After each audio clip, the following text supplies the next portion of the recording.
आप सभी को नमस्कार। 20 जुलाई 2022 को केंद्र सरकार द्वारा भारतीय ध्वज संहिता में बड़ा संशोधन किया गया है।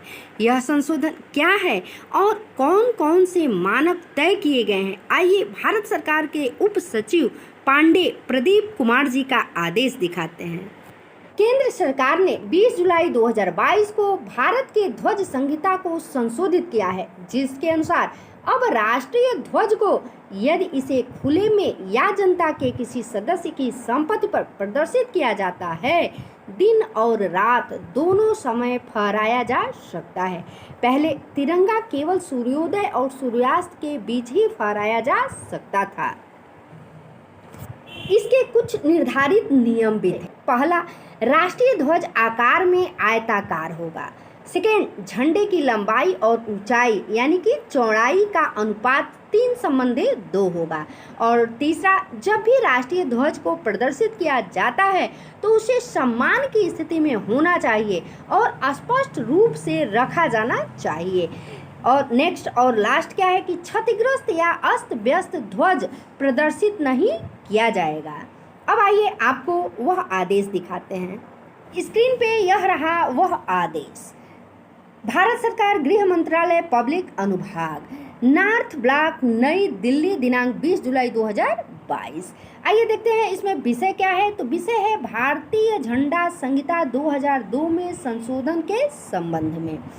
क्या है कि भारतीय राष्ट्रीय ध्वज का प्रयोग, सन प्रदर्शन, ध्वजारोहण, राष्ट्रीय गौरव, अपमान निवारण अधिनियम 1971 तथा भारतीय झंडा संहिता 2002 द्वारा नियंत्रित होता है, जो इस मंत्रालय की यह वेबसाइट है www.maha.gov.in पर भी उपलब्ध है। सक्षम प्राधिकारी की अनुमति से भारतीय झंडा संहिता 2002 के भाग सेकेंड के पैरा जो है यह 2.2 की धारा यह रहा, यहाँ पे देख पा रहे हैं आप 11 को संशोधित किया गया है, जिसे निम्नवत पढ़ा जाए। अब इसमें क्या यहाँ पे स्क्रीन पे देख पा रहे हैं रोमन अंक में यह 11 लिखा हुआ है। और क्या है इसमें कि जहाँ झंडे का प्रदर्शन खुले में किया जाता है या जनता के किसी व्यक्ति द्वारा घर पर प्रदर्शित किया जाता है, वहां उसे दिन एवं रात में फहराया जा सकता है। और यह आदेश प्रदीप कुमार उप सचिव भारत सरकार, दूरभाष नंबर यह रहा उनका। और यह जो है आप यहाँ पे भी देख सकते हैं, सेवा में सभी राज्य सरकारों के मुख्य सचिव, सभी संघ राज्य क्षेत्रों के प्रशासक, भारत सरकार के सभी मंत्रालयों विभागों के सचिव को यह जो है आदेश दिया गया है। और इसकी प्रतिलिपि भी आप देख सकते हैं प्रति प्रेषित है। किसको किसको है तो इसमें फर्स्ट नंबर पे आप देख पा रहे हैं राष्ट्रपति सचिवालय, राष्ट्रपति भवन नई दिल्ली को है।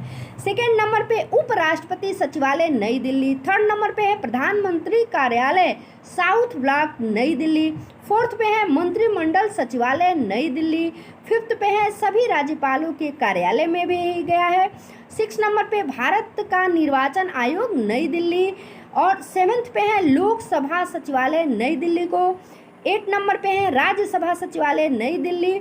9 नंबर पे है रजिस्ट्रार भारत का उच्चतम न्यायालय नई दिल्ली को। 10 पे है सभी उच्च न्यायालय। 11 पे है भारत के नियंत्रक एवं महालेखा परीक्षक का कार्यालय नई दिल्ली को। 12 में है संघ लोक सेवा आयोग नई दिल्ली। और 13 में है केंद्रीय सतर्कता आयोग नई दिल्ली। 14 में है नीति आयोग योजना भवन नई दिल्ली। 15 नंबर पे गृह मंत्रालय के सभी संबद्ध और अधीनस्थ कार्यालय को। और अंतिम और लास्ट यानी 16 नंबर पे 5 अतिरिक्त प्रतियां इसकी भेजी गई हैं। और आप स्पष्ट देख रहे हैं पांडे प्रदीप कुमार उप सचिव भारत सरकार का यह आदेश जो है वह है। तो पहले जो ध्वजारोहण या झंडा फहराने का नियम था वह सुबह से दिन तक का था और उसी दिन सूर्यास्त से पहले राष्ट्रीय तिरंगा को उतार लेने का नियम था। लेकिन अब इस नियम में संशोधन कर दिया गया है और अब राष्ट्रीय तिरंगा दिन व रात दोनों समय में फहराया जा सकता है। मिलती हूँ अगले अपडेट में कुछ नया लेकर के, तब तक के लिए नमस्कार।